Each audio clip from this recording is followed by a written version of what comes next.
Hello and welcome to this episode of the Ideas Factory. I'm Nakma and with me is Professor Harsh Pant. We are going to look at all that has been happening around the world, especially the escalating tech war between US and China. There are new flashpoints every week. First it was Huawei, now it is TikTok. One after the other, the tech war is escalating. And we will also look at its impact on the US elections. Other than that, a lot has been happening in India's neighborhood. We've seen cartographic aggression from Nepal, and now Pakistan has come up with a new political map which shows some parts of India as part of Pakistan. What does that mean for India and for this area? And other than that, China once again has tried to raise the issue of Kashmir at UNSC unsuccessfully. But nevertheless, it has once again tried to raise it. And Sri Lanka has seen a massive landslide victory for Rajapakse. So all of that, how does that impact this part of the world? Harsh, I would like to start with the escalating tech war between US and China. We've seen that it was Huawei first, but now it is also TikTok. And there has been a new executive order that has banned any US transaction with TikTok owner ByteDance, while Microsoft was in the process of the negotiation with ByteDance to purchase TikTok's operation in US, Canada, Australia, and New Zealand. So you know this will ensure that there is a retaliation from China, and China has said that it will retaliate. Also, we've seen reactions from Facebook. How do you see this escalating trade war? And also, do you think this tech war that we see now and this escalation will probably fizzle out after the US elections? Well, I think, Mr. Trump seems to be laying a foundation for a long-term technological struggle between the two major powers in the world. And it's very unlikely that that it will fizzle out, partly because we have seen a broader consensus emerging in the US on this question, and partly also because technology, high-end technology today is at the core of great power politics. Some issues that started off, or an engagement or a dispute that started off primarily, you may recall, as a trade conflict. Trump was all about trade and how China was exploiting trade, suddenly has now entered into a very, very high-end technology spectrum, which is something where actually, if you think about it, the future of global economic power lies. As Industrial 4.0 comes into operation, the fundamentals are being laid by by the cutting edge strategic technologies. And that's where I think the focus has so much been on technology. And also, you have a situation where for a long time, China had been able to browbeat the world, almost saying that, look, we have this power of huge market, so don't let us, in terms of trade, so take us seriously. In fact, it's the opposite happening now. Countries like India and America are now saying, look, we are the markets for your technology, so you have to take us seriously or else we'll turn up the screws. So if you think of, for example, TikTok, India and the US are the major markets. Now, India has already banned it. America is on the verge of doing it. So clearly, I think the idea is to pay China back in the same coin to make it more reciprocal in terms of this engagement. And my sense is that this is only going to escalate whether or not Mr. Trump wins. Of course, at the moment it is accelerating because Mr. Trump wants to project himself as strong on China, as strong on national security.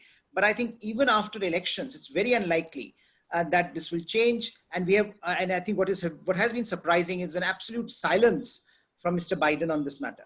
But very interestingly, I just happened to see an article by the Global Times, and it said that however much is the pushback against China and the effort to ban Chinese companies are making flags for Biden and for Trump during the US election. So that basically shows the reality. Absolutely. And I think that is something, that the disentanglement of China from the global supply chains is something that perhaps will take years, if not more, because clearly they have been so entangled into this the economic globalization processes that it's not going to happen overnight. But I think what is interesting is that the discourse has suddenly become so negative. In some ways, the discourse was, that yes, China has problems, China does not reciprocate. but clearly we can, manage China's rise. I think for a number of reasons, including elections, including the sort of negativity that China has generated. I think that part is out of the picture, and if countries are willing to push back, and particularly America. I think we have seen increasingly. We have been talking about it every week now. Every week has brought a different sort of an acceleration of these charges, almost at an exponential rate. And we are now at the very fag end of the process, where America and American polity is coming to terms with the November elections. And certainly I think that is going to be a huge huge factor in terms of how America, both Mr. Biden and Mr. Trump will have to manage it. And I think that is, my sense is that is going to be certainly a very, very important issue going forward. But as we have been discussing, it's the trade and technology issues which have been intertwined in some ways are also being looked at. There has been a disaggregation of those issues. So clearly, what you were pointing out is that you still have Chinese companies, especially if you're looking at the manufacturing side of the equation. Yes. Clearly, very difficult to say, change the supply, alter the supply chains. But on the technology side, we have seen an acceleration that is likely to accelerate even further, because other countries like Australia, for example, is also talking about banning TikTok. You have other countries already. Huawei's situation is pretty complicated. So we are looking at the larger technology spectrum that is being reshaped. But I think on the trade front, it will be very long haul. So the technology spectrum is being reshaped, but since the supply chains are so entangled, it will be difficult before China is really pushed out of the supply chain. And we see that every week there is escalation, new flashpoints. Now it's TikTok or the parent company ByteDance and WeChat that we are seeing that they're engaged, that they become the new flashpoints. And but other than that, China is engaged at the same time on many other fronts. For example, with India, here there is a trade war with US, which is escalating every week. But now we've seen that once again, it has tried to raise the issue of Kashmir. Just when it was a year since Jammu and Kashmir was declared a union territory, China tried to raise unsuccessfully at the UNSC the Kashmir issue once again, and did not really get much support from the international community. But still, the effort is on. Yes, I think, China in some ways has not, has not tried to hide its intentions. And this has been going on for quite some time. We know that at least in the last year, we have seen a number of attempts. But even before that, the sort of collusion between China and Pakistan had been growing. And now, of course, this is being done primarily, as far as I'm concerned, at the behest of the Pakistanis, because this is, China knows very well that it won't get any traction, and Chinese are very pragmatic when they look at the global power balance. But they also realize how important Pakistan is for them at the moment when they have a crisis on the border with India, and what perhaps Pakistan brings to the table. We have seen, Pakistan also doing certain exercises in the border areas, trying to put pressure on India, Pakistan opening another front with India. So there is a lot of collusion happening operationally between China and Pakistan. So what used to be a strategic level partnership where, you would see a lot of, balance of power almost being discussed so as to counterbalance India, we are now looking at an operational partnership at a time when China is entangled with India on the border dispute, and Pakistan perhaps becomes a very, very important player for China. So I think to keep Pakistanis happy, China raised this matter once again, knowing full well that it won't get any support from others, and knowing full well that it would be looked at as its marginalization. But I think it's important for China to keep conveying it to its Pakistani interlocutors that they remain in the same boat, that they would support Pakistan's, that they would take Pakistan's, they need Pakistan's support, and they would give Pakistan support on global platforms. And I think what is also important is to recognize how damaging this can be for Sino-Indian relations, because as it is, they are under stress. But I think you are seeing increasing calls in India now to reevaluate one China policy, for India to talk about issues like Taiwan and reevaluate policy on Tibet. I think that would be, that can be really game changer as far as India is concerned. But Yes. India has been very nuanced so far in its approach. Some have called it very weak, but I think that's something that perhaps is the requirement in the way the border situation is evolving. But clearly, if the pressure continues from China, then New Delhi will have to reevaluate some of these fundamentals of its China policy, and that is some parts of it are already beginning to happen. But I think if you go to that extent, then I think everything is up in the air, and including the India support for one China policy, and that can be very, very damaging. But Harsh, like you said, the pressure is on from China on many fronts, and it just looks like that China doesn't really, if we talk about Sino-Indian relations, does China really care about Sino-Indian relations and which way is it going? Because the kind of pressure that it's building on all sides, and the kind of disdain that we are actually seeing. But at the same time, Pakistan, China's all-weather friend, Pakistan also has now started a cartographic war, which we earlier saw from Nepal. So these cartographic wars are not really new, but these are a new phenomena in this part of the world. So what triggered it in this part of the world? And now Pakistan's new map claiming Junagadh as part of Pakistan, the new political map. So, of course, India's response has been very stern. But do you think it's time that India should press the reset button as far as its neighbors are concerned or the regional blocs are concerned? How do you look at this aggression here? Well, I think, part one, the first issue that you raised, Nagma, is quite, it's quite apparent that all the signals coming out from China are that China really does not care about India and Indian sensitivities. And that is, that is something that Beijing needs to worry a bit more about, because they are losing even the remnants of any support that they had in India. So clearly, for a long-term sustenance of Sino-Indian relationship, if there are no constituencies left for China in India, then I think we are looking at a very, very barren landscape as far as this bilateral relationship is concerned. And I don't see that changing anytime soon. That means that the relationship will be very, very negative going forward. India, as we were discussing earlier, will have to reevaluate most of the assumptions on which its China policy had been shaped over the past few decades. And I think that's already beginning to happen, but it can accelerate. On Pakistan, of course, as I mentioned earlier, there is greater operational collusion between Pakistan and China. So there are two or three things which I think one can look at the cartographic challenge that you were mentioning. One is that this is being done because there is this is being done on the sort of 1 year anniversary of August 5th last year, when India abrogated Article 370. Since then, Pakistan has felt a bit frustrated that its attempts to internationalize Kashmir has not really borne any fruit. It has been marginalized. Most of the times, countries have not taken the line that Pakistan had wanted. Most have gone by India's assertion that it's an internal matter for India to decide, and therefore Pakistan has felt left out. So I think this 1 year anniversary was the right time for Pakistan to try to bring that issue back on the table. Yeah. And try to make a case to the world community that, look, this issue is alive. And from their perspective, trying to convince the rest of the world. Again, I don't think this will work, but that is an attempt that they are trying to make. For China, therefore, but the angle with China is what makes it so interesting. You see that they have not, they are so reluctant to talk about the Ladakh sector in their maps, partly because they know that is being taken care of by China. So clearly, I think there is an attempt to put pressure on India from the two fronts, one front by China, one front by Pakistan.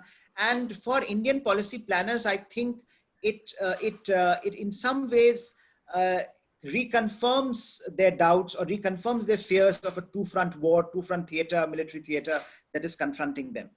And for Pakistan, of course, this is another way of showing their solidarity with China at a time when China is at a crisis point with India. Also, I think in some ways, this allows China some of that additional political cover when it comes to Belt and Road Initiative. India had been challenging Belt and Road Initiative by saying that it passes through a territory that is disputed. But once Pakistan's new map, with the Pakistan's new map now out there, China can very well claim that, look, this is something that provides us this political cover. Pakistan considers this as an entire territory that is under Pakistan, and so on and so forth. However, there are going to be consequences because India, of course, does not recognize that, and India has it reinforces India's perception that China has tilted in a way towards Pakistan that we had not seen for the past several decades. So I think that element where the tilt towards Pakistan becomes clearer by the day is also something that comes out of this engagement. But the tilt towards Pakistan has been very apparent, and Pakistan has been known as all-weather friend. China has been known as the all-weather friend. I mean, vice versa, both of them. But now, should we? What I want to understand is this aggression, this cartographic war that we're seeing from Nepal first, and now from when it happened in Nepal, then also we said, okay, well, this is at China's behest, China's provocation. But we see that there is a prime minister or a government there who's keen on changing relations with India as it was between India and Nepal. And now we see Pakistan, of course, always has been a problem, but now we see this cartographic war or aggression from Pakistan as well. So Nepal and Pakistan. So do you think India can just kind of let it pass, or is it a real cause of worry for India the way it's facing these problems from all sides? No, I think there is real issue here about the regional landscape changing, and the regional landscape changing simply because China is such a big factor in South Asian geopolitical environment today than it compared to say even a decade back. But that's a reality that I think India will have to confront. I don't see any possibility of much changing on the Pakistan front. But certainly on other fronts where India has been relatively more successful, say in the case of Bangladesh and Sri Lanka, India has been less successful in the case of Nepal under a communist government, which has taken a distinctly pro-China line. I think this back and forth between China and India in South Asia and in the larger Indian Ocean region, we will have to live with. The question is, what are India's red lines and how can India preserve those red lines? And I think that's where the real interesting sort of discussion lies. This, the ebb and flow of China sometimes getting an upper hand, India sometimes getting an upper hand, is perhaps part of the new normal that we have to accept and live with. We can't really, Indian policymakers can't really issue a diktat to other regional governments and say, look, you don't deal with China. What they can do is emerge as more credible partners. And in some cases that will be easier to do, like in Bangladesh, for example, where there is a government that understands the importance of India. In some cases in Nepal, it will be difficult because the government there clearly has ideological links with the Chinese Communist Party. So you will see that variation happening, and this variation will also ebb and flow. After all, the communists will not be in power forever in Nepal. So you will have a tradition where more friendlier, if they are friendlier governments in Nepal, they might have a slightly more tilt towards India. But I think that is that is something that is going to be a longer term trend in South Asia. Yes. Whether or not India likes it, whether or not India can manage it, but that's something that India will have to live with. And I think India can manage that. What I think is that it's going to be more and more problematic is if there are operational issues on the ground where Pakistan and China start working more and more closely. I think for Indian defense planners, that is going to be a larger operational challenge. Yes, and like you very rightly pointed out, that what India should do is actually present a more credible alternative to the emerging situation here. When you spoke of Sri Lanka, and we've just seen that the Rajapaksa brothers have tightened their grip over power, and there's been a massive landslide victory. So what does it really mean for Sri Lanka? And we've seen Prime Minister Modi congratulating and Rajapaksa responding, and we saw the display, the bonhomie on full display. But going further, how should India really strengthen its ties with the new government? I think given the scale of Rajapaksa's victory, given what has happened in Sri Lanka, you can be reasonably confident that this political dispensation will control Sri Lanka for the foreseeable future. There is there has been a consolidation of votes in favor of the Rajapaksa clan, if you will. And I think all levers of power are now in their hands. So there is certainly a danger of greater authoritarianism, for example, rising in Sri Lanka. But it also, I think, from a geopolitical perspective, it also allows some India can perhaps have a more strategic perspective dealing with Sri Lanka at the moment, given that in both India and Sri Lanka, at least for the next 4 to 5 years, you will have stable governments, solid governments with credible majorities who can deliver on the ground. So I think if you start looking at it from that perspective, then perhaps you can also expect better results to come out, where the political instability will not really mean lack of decision making. Solid political control would mean that the two leaders can take some risks in their relationship, can deliver some of the commitments that both sides have made to each other. And again, in this context, China is the looming question. In his previous avatar, Mahinda Rajapaksa was seen as very close to China, and that is one reason why India was very upset at one point in time when Chinese submarines were docking, for example, in Sri Lankan ports. Things have changed. We have seen, even when Gotabaya came to power last year, we have seen a slightly more pragmatic approach from Gotabaya in particular. He has been, he has reached out to India at a number of levels. India has reached out to him at a number of levels. There has been a lot of interaction, high-level interaction happening, and there is a better sense of where the two sides are coming from. So, as you were mentioning, Indian Prime Minister was very quick to congratulate, and Mahinda Rajapaksa was also very quick to reciprocate. So, in this sense, I think both sides want a stable relationship that can deliver on certain credible outcomes. There are some very important negotiations that are underway, and in fact, the whole Tamil question also hinges on the ability of the two sides to have stable governments. And in this particular case, we have seen traditional Tamil parties losing and a new Tamil voice rising in Sri Lanka, new Tamil entities rising in Sri Lanka. So I think this is a time when perhaps you can revisit your old assumptions and come to terms with the new realities, both in India and in Sri Lanka. And perhaps it allows for a new opening in this relationship. And we'll have to wait and watch. Strong governments in both the countries, and it really offers new opportunities, new possibilities. The China threat or China is looming large in this area, but India has to present a more credible alternative to its neighbors. So that's all that we have time for this week. Thank you so much, Harsh, for your analysis on various topics, and see you next week.